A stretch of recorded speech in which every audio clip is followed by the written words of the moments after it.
ابھی تو غلام کو یہی لگ رہا ہے کہ شاید سندری کو بے بس اور لاچار دیکھ کے اسے اس پہ رحم آ رہا ہے، لیکن بہت جلد اسے اندازہ ہو جائے گا کہ وہ سندری کی محبت میں گرفتار ہو چکا ہے، اور سندری جس کا باپ کے جانے کے بعد واحد سہارا ہی غلام رہ گیا ہے، اس کے علاوہ تو اسے اپنے کسی پرانے محلے دار پہ بھی اعتبار نہیں۔ باپ کے مرنے کے بعد وہ غلام سے کہہ تو دیتی ہے کہ مجھے میرے گاؤں چھوڑاؤ، وہاں پہ میرا گھر ہے اور میں ابا کی ہی نوکری کر لوں گی، لیکن جب گھر آ کے دیکھتی ہے تو وہی محلے دار جو باپ کی زندگی میں اس کے چاچے مامے پھوپھی چھپی بنے ہوتے تھے، ان لوگوں نے تو ایک دن بھی نہیں لگایا اور سندری کے گھر کا سارا سامان بھی اپنے گھروں میں بانٹ لیا، جیسے باپ کے ساتھ ہی سندری کو بھی دفنا دیا جائے گا۔ بہرحال سندری غلام سے ریکویسٹ کرتی ہے کہ تم ان لوگوں کے گھروں سے میرا سامان واپس میرے گھر میں رکھوا دو، اور غلام نہ چاہتے ہوئے بھی سندری کی پوری مدد کر دیتا ہے۔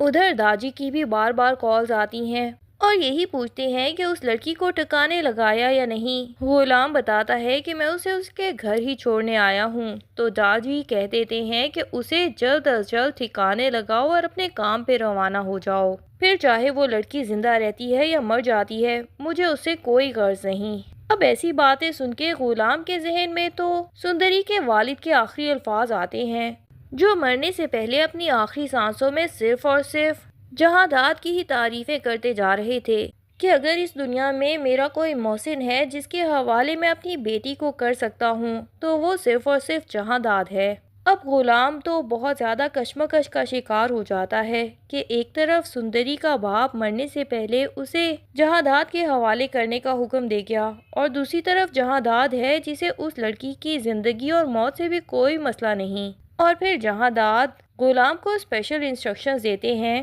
کہ عاشق حسین کا نام کسی کے سامنے بھی حویلی میں مت لینا، نہ تو کسی مالک کے سامنے اور نہ ہی کسی نوکر کے سامنے، اور بادشاہ کے سامنے تو اس کا کبھی ذکر بھی مت کرنا بھولے سے، ورنہ تمہارا جو انجام ہوگا وہ ناقابل برداشت ہوگا۔ اب یہ سب باتیں مل کے تو غلام کو مزید کشمکش اور کیوریوسٹی میں ڈال دیتی ہیں کہ آخر ایسا کون سا راز جڑا ہے عاشق اور اس کی بیٹی سندری کے ساتھ۔ وہ حویلی میں جا کے اور تو کسی سے ذکر کرنے والا نہیں، لیکن اپنی ماں کے سامنے ضرور عاشق کا نام لے دے گا اور اسے پوچھے گا کہ یہ انسان آخر کون ہے اور اس کا اس حویلی سے کیا تعلق ہے۔ اب لاجو جو کہ خود بھی خورشید بیگم کی شادی سے ناواقف ہے تو اسے یہ تو پتہ نہیں چل پائے گا، لیکن خورشید کے سامنے کبھی نہ کبھی وہ عاشق کا نام لے ہی دے گی، اور اسی طرح ہی سارے راز آشکار ہوں گے۔ بہرحال فی الحال تو غلام بچا کھچا سامان سندری کے گھر میں رکھوا کے اسے یہاں چھوڑ کے جانے والا تھا کہ اسی دوران اس گاؤں کا ایک معزز شخص جو کہ سندری کے باپ کا بہت عزیز بھی تھا، وہ سندری کے پاس آ جاتا ہے۔ غلام مزید مطمئن ہو جاتا ہے کہ کوئی تو ہے جو سندری کے سر پہ ہاتھ رکھ سکتا ہے، لیکن یہ معزز انسان سندری کے کندھے پہ ہاتھ رکھ کے اسے تسلی دیتے دیتے پتہ نہیں کیا ایسا کہتا ہے کہ سندری کو اس کا رویہ بہت ہی غیر معمولی معلوم ہوتا ہے، اور وہ گھبرا کے غلام کے پاس پہنچ جاتی ہے اور اسے گھر سے جانے سے پہلے ہی آواز دے کے روک دیتی ہے۔ غلام بھی فوراً بھانپ جائے گا کہ اس آدمی کی نیت میں یقیناً کوئی کھوٹ ہے، اور اس کے بعد اس کا رتبہ دیکھے بغیر ہی اس کے اوپر چڑھائی شروع کر دے گا۔ لیکن اب غلام سندری سے صاف صاف کہے گا کہ تمہارا یہاں تنہا رہنا بالکل بھی محفوظ نہیں ہے، اور میں تمہیں ایسے اکیلے یہاں پہ چھوڑ کے بالکل نہیں جا سکتا۔ فی الحال تمہیں میرے ساتھ ہی جانا چاہیے، آگے کیا انجام ہوگا یہ تو غلام نہیں سوچتا، لیکن سندری کی معصومیت کو دیکھ کے وہ اسے یوں تنہا ان بھیڑیوں کے درمیان نہیں چھوڑ سکتا۔ ہاں یہ بھی وہ جان چکا ہے کہ وہ سندری کو حویلی تو کسی بھی قیمت پر لے کے نہیں جا پائے گا، پر پھر بھی وہ سوچ لیتا ہے کہ وہیں قریب اسے کوئی نہ کوئی ٹھکانہ تو دلوا ہی سکتا ہے، بادشاہ اس کی اتنی تو مدد کر ہی دے گا، آخر وہ اتنا اچھا دل رکھتا ہے، غریبوں کے لیے بغیر سوچے سمجھے مدد کر دیتا ہے۔ ادھر بادشاہ جو کہ کرسی بھی حاصل کر چکا ہے اور زندگی میں ساری کامیابیاں بھی حاصل کر چکا ہے، لیکن اسے دل کا سکون محسوس ہی نہیں ہو رہا، کیونکہ اس کا دل کا سکون تو وہ حسین چہرہ لے گیا ہے جو اسے ایک ہی بار گاؤں میں دکھائی دیا تھا۔ اسی لیے وہ واپس اسی چوراہے پہ پہنچ جاتا ہے کہ کاش ایک جھلک تو اس لڑکی کی دوبارہ سے دکھائی دے جائے تاکہ میں بھی اپنی جیت کا مکمل طور پہ جشن منا سکوں اور اسے بتا سکوں کہ وہ کس طرح میری زندگی میں اتنی اہمیت اختیار کر چکی ہے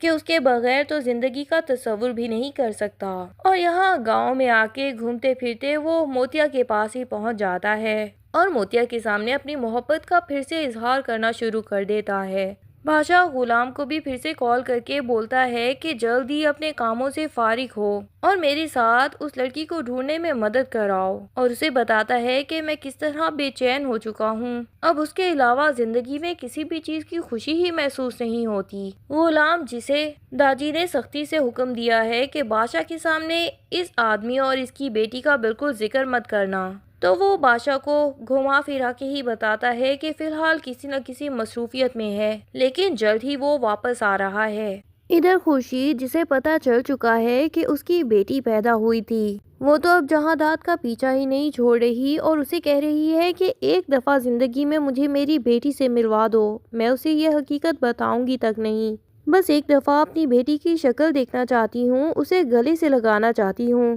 لیکن جہاں داد ایسا ہرگز نہیں ہونے دے گا، الٹا وہ تو صاحب جان کی بھی زندگی مشکل میں ڈال رہا ہے اور اسے ڈانٹ رہا ہے کہ تمہارے بے دھیانی میں اگلے ہوئے اس راز نے جو زندگیاں تباہ کر دینی ہیں وہ تو تم جانتی تک نہیں، کیونکہ جہاں داد جانتا ہے کہ بادشاہ اس کی پھپھو خورشید سے کتنی ہمدردی رکھتا ہے اور یقیناً خورشید اب یہ ذمہ داری بادشاہ کے ذمہ ڈال دے گی۔ ادھر سے غلام بھی کچھ نہ کچھ حقیقت تو جان ہی چکا ہے، تو یہ راز اب زیادہ عرصے تک راز نہیں رہ پائے گا۔ جہاں داد کو جلد از جلد اس لڑکی کا کوئی بندوبست کرنا پڑے گا اس سے پہلے کہ وہ اپنی ماں خورشید سے ملے، اور جو عزت اتنے عرصے سے حویلی میں رکھی ہوئی ہے خورشید کو قید کر کے وہ سارے لوگوں میں بدنامی کا باعث بن جائے۔ جہاں داد تو اس قدر خود غرض انسان ہے کہ وہ اپنے منشی کے بیٹے کو بھی پڑھنے تک نہیں دیتا، اور جب اسے پتا چلتا ہے کہ وہ اعلیٰ تعلیم کے لیے شہر جانا چاہتا ہے تو صاف صاف منع کر دیتا ہے کہ اگر گاؤں کے بچے شہر میں پڑھنے چلے جائیں گے اور اعلیٰ تعلیم حاصل کریں گے تو یہاں ہماری زراعت کا کاروبار کون دیکھے گا، ہمارا گاؤں اسی کاروبار کے اوپر ہی تو راج کر رہا ہے۔ پر اصل وجہ تو یہ ہے کہ وہ چاہتا ہی نہیں کہ گاؤں میں کسی بھی انسان کے اندر اتنی آگاہی آئے کہ وہ جہاں داد سے کوئی بھی سوال کر سکے یا باقی لوگوں کے ذہن میں یہ سوالات ڈال دے کہ گاؤں کا کوئی بھی انسان کیوں پڑھا لکھا نہیں ہے، جبکہ جہاں داد کا اپنا بیٹا تو اتنا اعلیٰ تعلیمی یافتہ ہے۔ بہرحال اب جب ساری کنڈیاں ایک دوسرے سے جڑنے ہی والی ہیں تو کتنے عرصے تک جہاں داد یہ راز چھپا کے رکھے گا اور کتنے عرصے تک لوگوں کو بھی ان کے حقوق سے گمراہ کر پائے گا، کیونکہ بادشاہ تو ایسا ہرگز نہیں ہے، وہ اپنے باپ سے بالکل مختلف ہے اور وہ سارے انسانوں کی برابری کے حقوق کے قائل ہے۔ اب اپنے بیٹے سے ہی کیسے مخالفت کر پائے گا جہاں داد؟ یہ سب جاننے کے لیے ڈرامے کی اگلی ایپیسوڈز کا انتظار کیجیے۔ تب تک کے لیے اللہ حافظ۔ ویڈیو پسند آئے تو لائک اینڈ کمنٹ ضرور کر دیں اور چینل کو سبسکرائب کرنا نہ بھولیے۔ شکریہ۔